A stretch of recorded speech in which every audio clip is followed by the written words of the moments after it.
Alright, I'm going to do a quick video on basically on just some basic things on an MK arcade cabinet. I seem to get a lot of questions from time to time over the course of a week or so about specific things inside a cabinet, so I figured that this could be a basic layout of how to do something specifically regarding the monitor. So I'll just kind of do a walkthrough of this MK2 cabinet that has Ultimate Mortal Kombat 3 in it. So basically, the cabinet, the way it sits right now, is the way it would be in an arcade. However, I took out the bezel, the plastic piece that goes around here, and the glass, and I removed the 4 bolts. So anybody who wants to take out a monitor, there's 3 things you need to do to get a monitor out. You need to remove this little piece right here.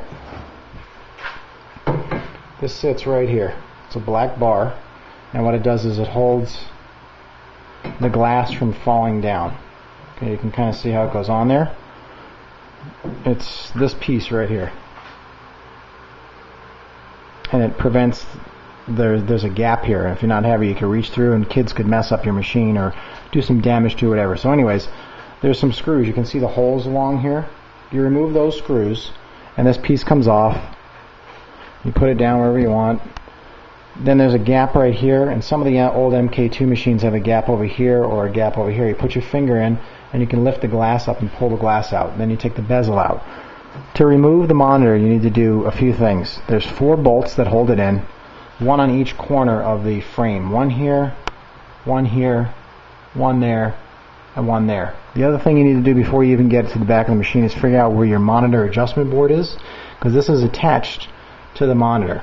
So if you go ahead and pull your monitor out and you forget to take this out of whatever little fitting it's in, this will come ripped off, and you'll have a fucked up monitor adjustment board, and you'll be shit out of luck on that, and these are really hard to find. So the only other thing you need to do is disconnect the power and disconnect the red, green, blue ground and sync wires, and I'll show you on this other monitor I have here. The power comes in on a Hanorex and plugs in right here. I don't know if you can see that little white spot. There's three prong plug. It looks like this.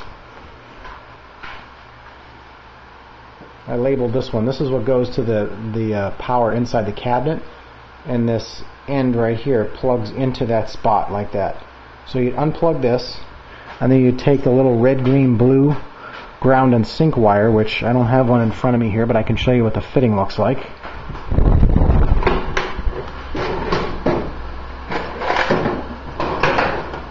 Like this. It's a 10-prong plug like this, and it's got, if you're looking at it right here, you'd have red, green, blue, black, and then all the way to the very last one, sync. You take this off, and you can go ahead and remove your monitor right out of the machine.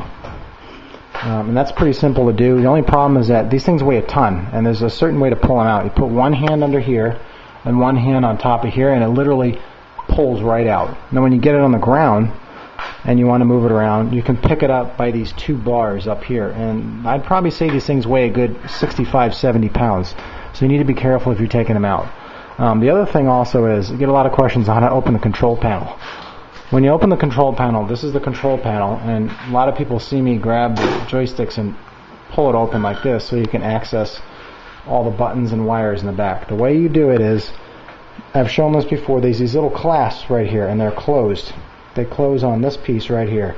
So you need to reach up through here, through your coin door, and do this. And this piece comes down like so. And there's one on that side right there. When they're open, like they are, you can obviously open and close it. And the way you do it is you open your coin door, and you just reach up this way, or you reach up that way. And they're hard to get to, but you can get to them. So there's this little basic information on, what to do if you want to start working on your own machines, or if you buy one that's torn to shit and you want to restore it. They're not hard to do. I have absolutely no knowledge of electricity or any kind of electrical background whatsoever. I just did it by asking a lot of questions. So if there's somebody out there, I know there's a few people right now that are looking at buying MK cabinets because they want one like myself. I didn't know much about it.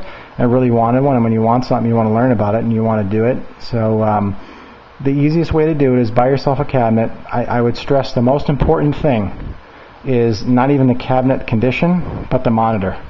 The monitor is the most expensive, biggest pain in the ass to get in and out and work on and find somebody that knows what they're doing. So if you're going to buy one of these cabinets, make sure you buy one that has an absolutely perfect monitor or something close to it, because this is going to be the biggest expense out of your pocket. The game boards and PCBs and buttons and all that stuff are they're very inexpensive compared to the cost of a new monitor, or finding somebody that's qualified to work on it and getting the thing out of there and bringing it to them. So that's really my biggest tip for anybody that is looking to buy a machine, is take your time and find a machine that has a really, really, really good monitor in it. For example, there's a used monitor on eBay right now for $150, but the shipping is $110. So just to give you an example of how much money you'd have to spend to get a new monitor. Anyways, there's just kind of a little brief overview of an arcade cabinet as it sits, on how to access different things. Of course, if you need more information on certain items, send me an email and I can either make you a video or kind of point you in the right direction over email.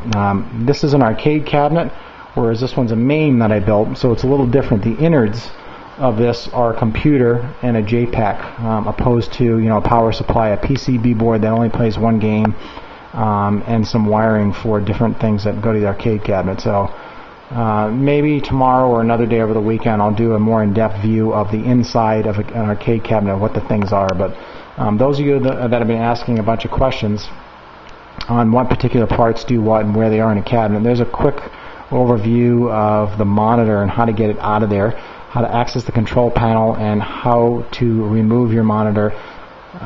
Before take it out of the cabinet, you have to remove, there's 3 or 4 little items, like I said: the 4 bolts on the corner, the monitor adjustment board, the power cable that comes from the cabinet, and the red, green, blue, black, and sync wire connection that plugs into the monitor. So that's it.